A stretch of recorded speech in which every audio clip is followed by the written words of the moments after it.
Hi, எல்லோருக்கும் வணக்கம். நான் தான் தாடி பாலாஜி பேசுகிறேன். நேற்றைக்கு ஒரு சந்தோஷமான நாள். என்னன்னு கேட்டிங்கன்னா, தளபதி விஜய் சார் அவர்கள் மாணவர்களுக்கு, அதாவது இந்த +1 +2 இதில் படித்த மாணவர்களுக்கு யார் யார் என்ன மார்க் வாங்கியிருக்காங்களோ அவங்க அந்தந்த கேட்டகரியை பிரித்து அவர் வந்து பரிசு கொடுத்துருக்காரு. பார்த்திங்கன்னா அந்த மேடையில் தளபதி அவர்கள் எவ்வளவு சந்தோஷமாக இருந்தார் பாருங்க. பயங்கர சந்தோஷமாக இருந்தார், ப்ளசண்ட்டாக இருந்தார், ரொம்ப ப்ளசண்ட்டாக இருந்தார். அந்த மேடையில் பார்த்திங்கன்னா அந்த பரிசு வாங்கின குழந்தைங்களும் சரி, அதே மாதிரி அவங்க பெற்றோரும் சரி, அவ்வளோ ஹாப்பியாக இருந்தாங்க. தலைவர் வந்துட்டு வரணும், வந்தால் நிறைய விஷயங்கள் நடக்கும் அப்படின்னு சொல்லிட்டு அவங்க மேடையிலேயே பேசுனதை நீங்கள் கேட்டீங்க. இப்படி ஒரு சந்தோஷமான நிகழ்வு நடந்திருக்கு. எவ்வளோ பெருமையாக இருக்குது பாருங்கள். இது எவ்வளோ பெரிய விஷயம்.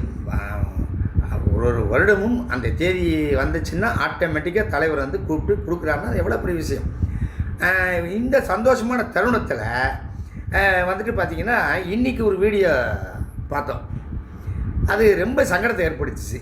என்னென்னு கேட்டிங்கன்னா, நம்ம மரியாதைக்குரிய எடப்பாடி ஐயா அவங்க வந்துட்டு அதிமுகவுடைய பொதுச் செயலாளர், எதிர்க்கட்சி தலைவர், முன்னாள் சிஎம், எவ்வளவு ஒரு பெருமை வாய்ந்தவர்.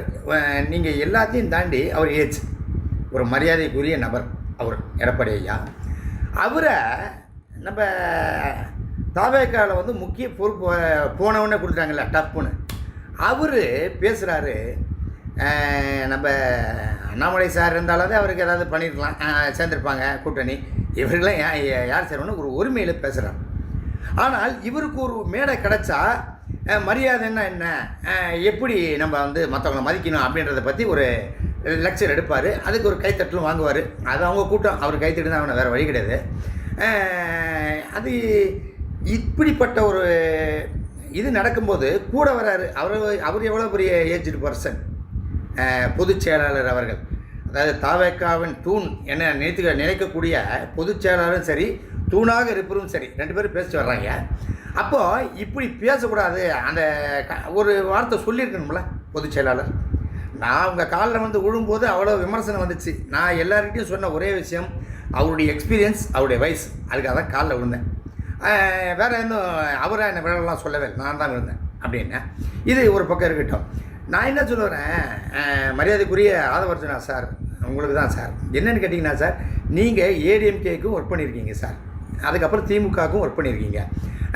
அப்படி இருக்கும்போது நீங்கள் வந்துட்டு இந்த 2 கட்சிக்கும் ஒர்க் பண்ணியிருக்கேன். உங்கள் வாய்ஸ் ஆஃப் காமனில் நீங்கள் காமனாக பேசும்போது வந்துட்டு மரியாதை கொடுக்கணும் அதெல்லாம் பேசுகிறீங்களே, அப்போ அந்த வாய்ஸ் என்னாச்சு அது சொல்லுங்கள். காமனாக சொன்னீங்களே, எப்படி சொன்னீங்க அது எனக்கு புரியல. ஃபர்ஸ்ட் ஆஃப் ஆல் ஒரு கட்சி, அந்த கட்சி வந்து இன்னும் 10 மாதங்கள் தான் இருக்குது தேர்தலுக்கு. இதுக்குள்ளேயே நீங்கள் இப்படி பண்ணிங்கன்னா இது தலைமைக்கும் தலைவருக்கும் கெட்ட பேர், அவப்பேர் ஏற்படுத்தாதான். அதை மட்டும் நீங்கள் சொல்லுங்கள். என்ன நீங்கள் என்னமோ பெருசாக சாதிச்சிட்ட மாதிரி இன்னொருத்தரை கமெண்ட் பண்ணுறதும் இது பண்ணுறதும் அதெல்லாம் பண்ணுறீங்க. அது மிகப்பெரிய தவறு சார். அது நீங்கள் பார்த்துங்க. ஏன்னா நான் இப்பயும் சொல்கிறேன், என்றைக்காக இருந்தாலும் ஒரு அழைப்பு நிச்சயமாக தாவேகா தலைவரும் என்னுடைய நண்பரும் கிட்டேருந்து வர்றோம். அப்போ நீங்கள் தெரிஞ்சுங்க, அவருக்கு விசுவாசமாக எப்படி இருக்குன்றதை கற்றுங்க. நீங்கள் ஒரே ஒரு வேண்டுகோள் தான், தாவேகா தலைவருக்கும் என்னுடைய நண்பராகிய தளபதி விஜய் அவர்களுக்கு ஒரே ஒரு வேண்டுகோள் தான். என்னென்னா, இதெல்லாம் நீங்கள் டைரெக்டாக கூப்பிட்டு அதை என்னன்னு பார்த்து சார்ட் அவுட் பண்ணுங்கள் ப்ளீஸ். உங்களை கெஞ்சி கேட்குறேன். இப்போ நீங்கள் பண்ணிட்டீங்கன்னா நல்லாயிருக்கும்.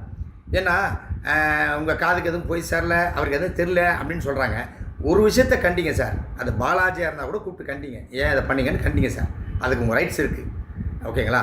அதனால் தயவு செய்து சில விஷயங்களை நீங்கள் உங்கள் கண் முன்னாடி கையாண்டு அதுக்கான தீர்வை காணுங்க. எப்பயும் போல சொல்கிறேன், உங்கள் தொண்டன் பாலாஜி எப்பவும் உங்கள் பின்னால் இருப்பேன். Don't worry. வணக்கம்.